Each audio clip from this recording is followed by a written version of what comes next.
Chapter 12. The Subconscious Mind. The Connecting Link.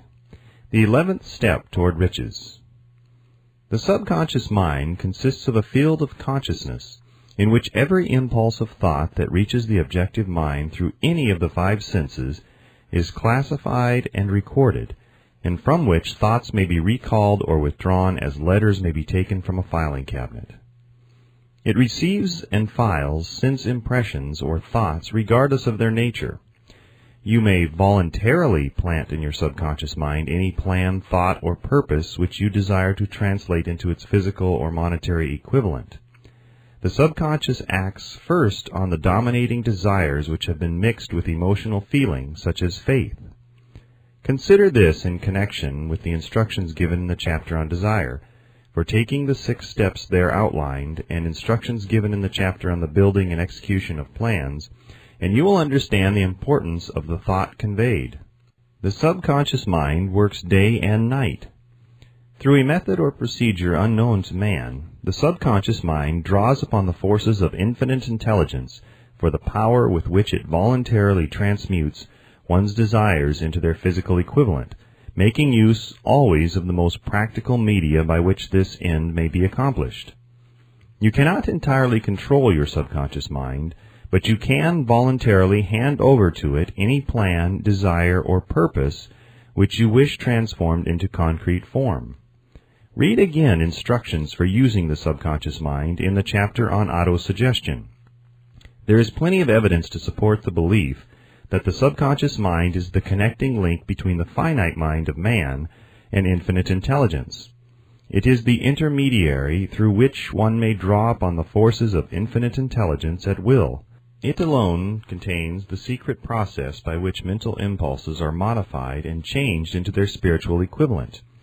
It alone is the medium through which prayer may be transmitted to the source capable of answering prayer. The possibilities of creative effort connected with the subconscious mind are stupendous and imponderable. They inspire one with awe. I never approach the discussion of the subconscious mind without a feeling of littleness and inferiority due, perhaps, to the fact that man's entire stock of knowledge on this subject is so pitifully limited. The very fact that the subconscious mind is the medium of communication between the thinking mind of man and infinite intelligence is, of itself, a thought which almost paralyzes one's reason. After you have accepted as a reality the existence of the subconscious mind and understand its possibilities as a medium for transmuting your desires into their physical or monetary equivalent, you will comprehend the full significance of the instructions given in the chapter on desire. You will also understand why you have been repeatedly admonished to make your desires clear and to reduce them to writing. You will also understand the necessity of persistence in carrying out instructions.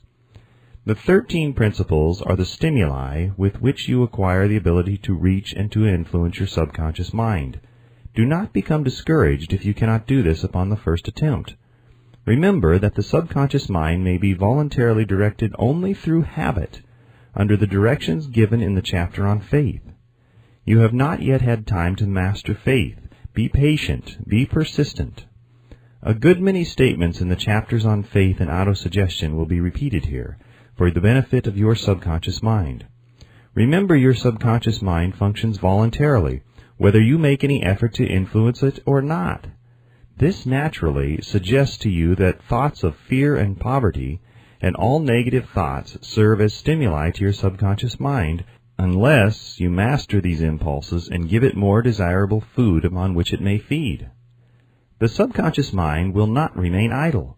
If you fail to plant desires in your subconscious mind, it will feed upon the thoughts which reach it as the result of your neglect. We have already explained that thought impulses, both negative and positive, are reaching the subconscious mind continuously from the 4 sources which were mentioned in the chapter on sex transmutation. For the present, it is sufficient if you remember that you are living daily in the midst of all manner of thought impulses which are reaching your subconscious mind without your knowledge. Some of these impulses are negative, some are positive. You are now engaged in trying to help shut off the flow of negative impulses and to aid in voluntarily influencing your subconscious mind through positive impulses of desire. When you achieve this, you will possess the key which unlocks the door to your subconscious mind. Moreover, you will control that door so completely that no undesirable thought may influence your subconscious mind. Everything which man creates begins in the form of a thought impulse. Man can create nothing which he does not first conceive in thought. Through the aid of the imagination, thought impulses may be assembled into plans. The imagination, when under control, may be used for the creation of plans or purposes that lead to success in one's chosen occupation. All thought impulses intended for transmutation into their physical equivalent, voluntarily planted in the subconscious mind, must pass through the imagination and be mixed with faith. The mixing of faith with a plan or purpose intended for submission to the subconscious mind may be done only through the imagination. From these statements you will readily observe that voluntary use of the subconscious mind calls for coordination and application of all the principles. Ella Wheeler Wilcox gave evidence of her understanding of the power of the subconscious mind when she wrote, "You never can tell what a thought will do in bringing you hate or love, for thoughts are things, and their airy wings are swifter than carrier doves. They follow the law of the universe. Each thing creates its kind, and they speed o'er the track to bring you back whatever went out from your mind." Mrs. Wilcox understood the truth that thoughts which go out from one's mind also embed themselves deeply in one's subconscious mind, where they serve as a magnet, pattern, or blueprint by which the subconscious mind is influenced while translating them into their physical equivalent. Thoughts are truly things for the reason that every material thing begins in the form of thought energy. The subconscious mind is more susceptible to influence by impulses of thought mixed with feeling or emotion than by those originating solely in the reasoning portion of the mind. In fact, there is much evidence to support the theory that only emotionalized thoughts have any action influence upon the subconscious mind. It is a well-known fact that emotion or feeling rules the majority of people. If it is true that the subconscious mind responds more quickly to and is influenced more readily by thought impulses which are mixed with emotion, it is essential to become familiar with the more important of the emotions. There are 7 major positive emotions and 7 major negative emotions. The negatives voluntarily inject themselves into the thought impulses which ensure passage into the subconscious mind. The positives must be injected through the principle of autosuggestion into the thought impulses which an individual wishes to pass on to his subconscious mind. Instructions have been given in the chapter on autosuggestion. These emotions or feeling impulses may be likened to yeast in a loaf of bread, because they constitute the action element, which transforms thought impulses from the passive to the active state. Thus may one understand why thought impulses, which may have been well mixed with emotion, are acted upon more readily than thought impulses originating in cold reason. You are preparing yourself to influence and control the inner audience of your subconscious mind, in order to hand over to it the desire for money, which you wish transmuted into its monetary equivalent. It is essential, therefore, that you understand the method of approach to this inner audience. You must speak its language, or it will not heed your call. It understands best the language of emotion or feeling. Let us therefore describe here the 7 major positive emotions and the 7 major negative emotions, so that you may draw upon the positives and avoid the negatives when giving instructions to your subconscious mind. The 7 major positive emotions: the emotion of desire, the emotion of faith, the emotion of love, the emotion of sex, the emotion of enthusiasm, the emotion of romance, the emotion of hope. There are other positive emotions, but these are the 7 most powerful and the ones most commonly used in creative effort. Master these 7 emotions, they can be mastered only by use, and the other positive emotions will be at your command when you need them. Remember in this connection that you are studying a book which is intended to help you develop a money consciousness by filling your mind with positive emotions.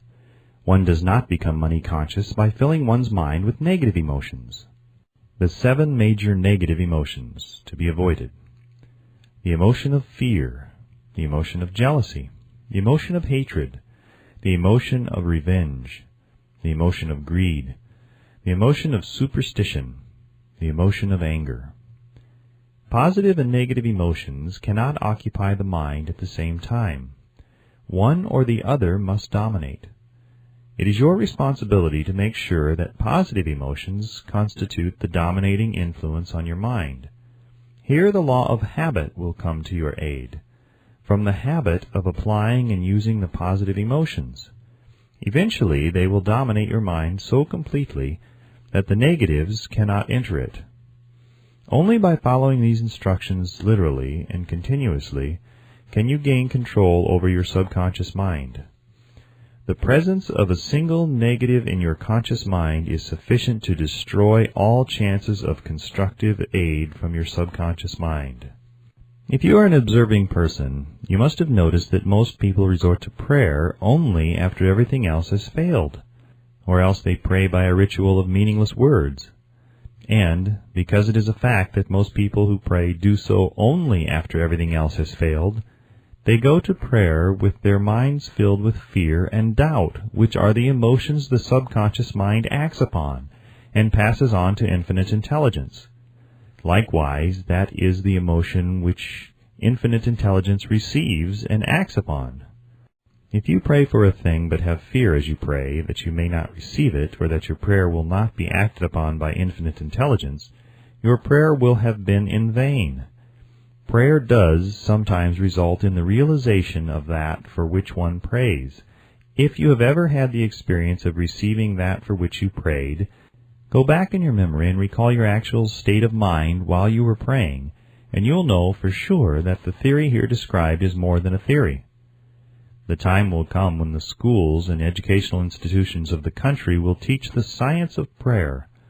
Moreover, then, prayer may be and will be reduced to a science. When that time comes, it will come as soon as mankind is ready for it and demands it. No one will approach the universal mind in a state of fear, for the very good reason that there will be no such emotion as fear. Ignorance, superstition, and false teaching will have disappeared, and man will have attained his true status as a child of infinite intelligence. A few have already attained this blessing. If you believe this prophecy is far-fetched, take a look at the human race in retrospect. Less than 100 years ago, men believed the lightning to be evidence of the wrath of God, and feared it. Now, thanks to the power of faith, men have harnessed the lightning and made it turn the wheels of industry. Much less than 100 years ago, men believed the space between the planets to be nothing but a great void, a stretch of dead nothingness. Now, thanks to this same power of faith, men know that far from being either dead or void, the space between the planets is very much alive, that it is the highest form of vibration known, excepting perhaps the vibration of thought. Moreover, men know that this living, pulsating, vibratory energy which permeates every atom of matter and fills every niche of space, connects every human brain with every other human brain.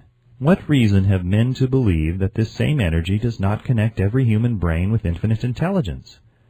There are no toll gates between the finite mind of man and infinite intelligence. The communication costs nothing except patience, faith, persistence, understanding, and a sincere desire to communicate. Moreover, the approach can be made only by the individual himself. Paid prayers are worthless. Infinite intelligence does no business by proxy. You either go direct or you do not communicate.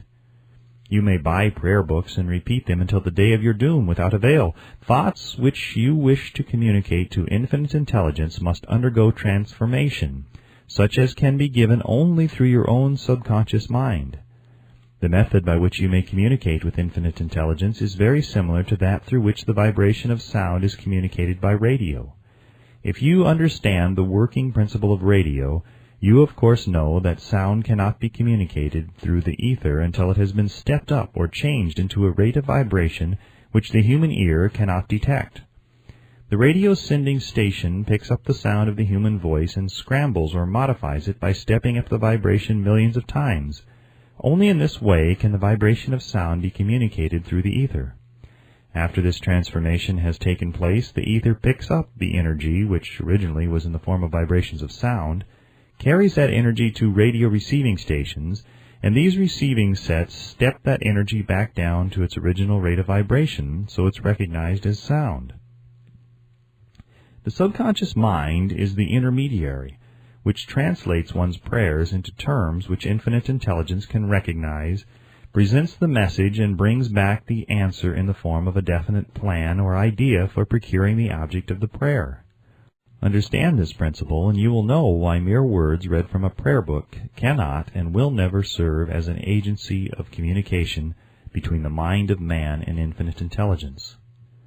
Before your prayer will reach infinite intelligence, a statement of the author's theory only, it probably is transformed from its original thought vibration into terms of spiritual vibration.